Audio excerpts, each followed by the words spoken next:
हम पाना तो सब कुछ चाहते हैं लेकिन सेक्रीफाइस करना नहीं चाहते हैं। दोस्तों 1 मिनट में हमारी ज़िंदगी नहीं बदलती, लेकिन 1 मिनट में लिया गया फैसला हमारी ज़िंदगी को बदल देती है। वैसे तो हमारे जीवन में मुफ्त में मिलता है, लेकिन जैसे हम धीरे धीरे बड़े होते हैं हमें इस बात का एहसास होने लगता है कि इस संसार में रहने के लिए हमें हर कदम पे कीमत चुकानी पड़ती है, और वह कीमत होती है हमारी जिम्मेदारी, जो हमें कदम कदम पर निभानी पड़ती है। अब यहाँ पर आप कह सकते हैं कि हमने ऐसे बहुतों को देखा जिन्होंने अपने जीवन में कभी भी कोई जिम्मेदारी नहीं ली। हाँ, आपने सही कहा, ऐसे बहुत लोग होते हैं जो अपने जिम्मेदारी को नहीं समझते हैं। तो मैं आपसे बता देना चाहता हूं कि ऐसे लोग इस धरती पे, समाज में और साथ ही साथ अपने परिवार पर बोझ ही होते हैं। दोस्तों हमें 100% विश्वास है कि जितने भी लोग इस वीडियो को देख रहे हैं वे कम से कम इस कैटेगरी के लोग में नहीं आएंगे, क्योंकि मोटिवेशन वीडियो की तरफ आपका रुझान यह तय कर देता है कि आप खुद के प्रति एक जिम्मेदार व्यक्ति हैं जो ज्ञान को हासिल करना चाहते हैं, और जो व्यक्ति खुद के प्रति जिम्मेदार होगा वह दूसरे के प्रति भी जिम्मेदार हो सकता है। हमेशा याद रखिए, जो व्यक्ति जितना जल्दी अपनी जिम्मेदारी को समझता है वह उतना ही जल्दी अपने जीवन में सफल होता है। दोस्तों इस वीडियो में हम आपको एक कहानी के माध्यम से अपने जीवन में लगातार आगे बढ़ने के बारे में बताया हूँ। दोस्तों क्या आप जानते हैं कि जब कोई व्यक्ति अपने बराबर वालों से आगे बढ़ता है तो उसके पीछे क्या कारण होता है? आखिर उसने ऐसा क्या किया कि वह औरों से आगे निकल गया, जबकि उसके आसपास के लोग आखिर वहीं के वहीं क्यों रह गए? चलिए इस बात को हम एक कहानी के माध्यम से जानते हैं। श्यामलाल एक सरकारी ठेकेदार रहते हैं। वे पेड़ों को काटने का ठेका लेते रहते हैं। उनके इस कंपनी में 100 से भी ज़्यादा कर्मचारी काम करते हैं। वे सभी पेड़ काटने के काम में लगे रहते हैं। श्यामलाल को जहाँ भी टेंडर मिलता वे जितने पेड़ काटने होते थे वे वहाँ पे उसी हिसाब से कर्मचारी भेज देते हैं। श्यामलाल के कंपनी में काम करने वाला लगभग हर कर्मचारी एक दिन में 10 पेड़ काट पाता है। इसके लिए उन्हें हर पेड़ का 15 रुपये मिलता है। इस हिसाब से हर कर्मचारी 150 रुपये प्रतिदिन की दिहाड़ी बना लेता है। सब कुछ ठीक चल रहा था। श्यामलाल भी खुश थे और उनके कर्मचारी भी, सभी की ज़िंदगी अच्छे से कट रही थी। इसी बीच श्यामलाल को एक बहुत बड़ा टेंडर मिलता है। एक नया शहर विकसित हो रहा था और उसी के विस्तार के लिए उन्हें 1000 पेड़ काटने का टेंडर मिलता है। अचानक इतना बड़ा टेंडर मिलने के कारण इसके लिए और कर्मचारी की आवश्यकता महसूस हुई, तो उन्होंने कुछ और नए कर्मचारी की भर्ती कर ली। नए भर्ती किए गए कर्मचारियों में एक लड़का जिसका नाम गुलशन था, वह पढ़ा लिखा और समझदार था, लेकिन बेरोजगारी का मारा वह नौ युवक पेड़ों की कटाई के काम में लग गया।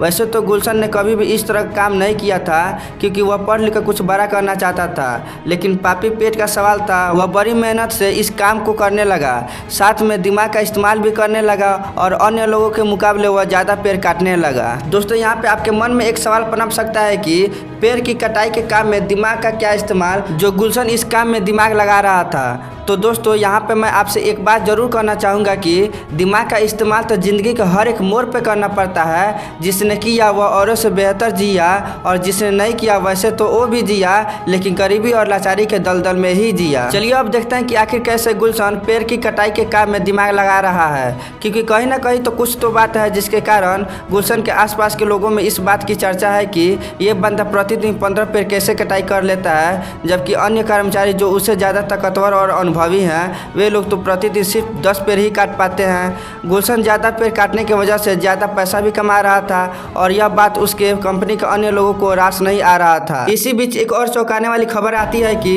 गुलशन का प्रमोशन हो गया और उसे अब इस कंपनी का सुपरवाइजर बना दिया गया। अब वह पेड़ काटेगा नहीं बल्कि कटवाएगा।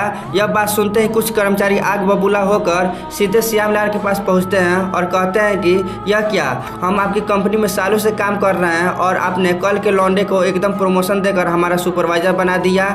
यह आपने सही नहीं किया, हम आपके इस फैसले का विरोध करते हैं। इस बात पर श्यामलाल थोड़ी सी जहरीली मुस्कान भरते हुए अपने गुस्साए कर्मचारियों की तरफ देखते हुए कहते हैं कि मैंने माना कि आप लोग हमारे कंपनी में सालों से काम कर रहे हैं, लेकिन आप लोग 10 साल पहले भी 10 पेड़ प्रतिदिन काटते थे और आज भी सिर्फ 10 पेड़ ही काटते हो, जबकि गुलशन के आए सिर्फ कुछ ही महीने हुए हैं और वह प्रतिदिन 15 पेड़ काटता है। और वह मुझसे यह भी कह रहा था कि आप सभी लोग भी प्रतिदिन 15 पेड़ काट सकते हैं, और इसलिए मैंने उसे कंपनी का सुपरवाइजर बना दिया ताकि वह तुम लोगों से भी प्रतिदिन 15 पेड़ कटवा सके। और मैं आप लोगों से बताना चाहूँगा कि कल आप सभी लोग लंच के बाद पेड़ों की कटाई न करके मीटिंग में हिस्सा लेंगे।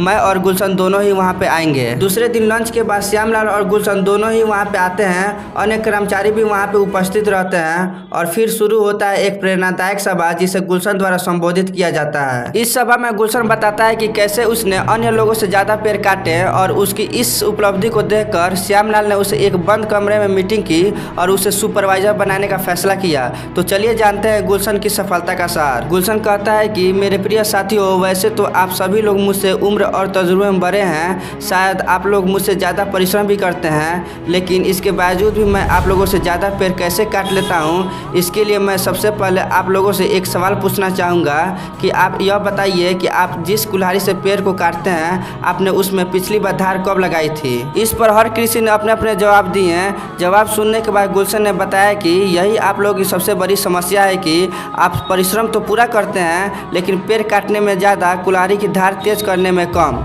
जबकि आप कुल्हाड़ी की धार तेज करने में समय देते तो आपको पेड़ काटने में समय और परिश्रम दोनों ही कम लगाने पड़ते हैं। गुलशन कहता है कि मैं हर पेड़ को काटने के बाद अपनी कुल्हाड़ी की धार को तेज करता था, जिसके कारण मुझे परिश्रम भी कम करनी पड़ती थी और पेड़ भी ज़्यादा काट पाता था। साथियों, बस यही फर्क है आप में और मुझ में कि आप यह समझते हैं कि एक बार धार लग गई तो कई दिनों को छुट्टी, जबकि मेरा मानना है कि कुल्हाड़ी में धार तो जो मौका मिले लगा लो और इसके परिणाम को देखने के लिए कल से ही आप इस पर विचार करें। आपको कल शाम तक ही परिणाम मिल जाएंगे। अगले दिन सभी लोग ने इस बात पर विचार किया और बिल्कुल वैसे ही किया जैसे गुलशन ने कहा था। हर एक कर्मचारी ने प्रत्येक पेड़ को काटने के बाद अपनी कुल्हाड़ी की धार को तेज किया और शाम तक जब एवरेज लगाया तो हर एक ने 13 से 15 पेड़ काटे थे। सभी बड़ी खुश थे और इस बात के लिए सभी ने गुलशन को तहे दिल से धन्यवाद कहा। दोस्तों, कुल्हाड़ी की धार को यहाँ पे एक प्रतीक के रूप में लिया गया है। हमारा जो असली मकसद है वह यह है कि हम जिस किसी भी क्षेत्र में हो उस क्षेत्र में अपनी कुल्हाड़ी की धार को तेज करें, अर्थात दिमाग की धार को तेज करें।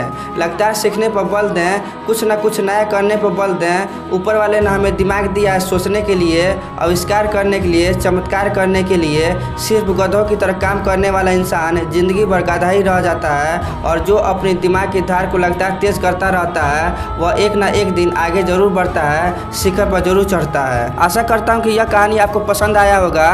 तो सोच क्या रहे हैं, जल्दी से वीडियो को लाइक करके चैनल को सब्सक्राइब करें और अगर कुछ कहना चाहते हैं तो नीचे कमेंट बॉक्स में जाकर कमेंट करें।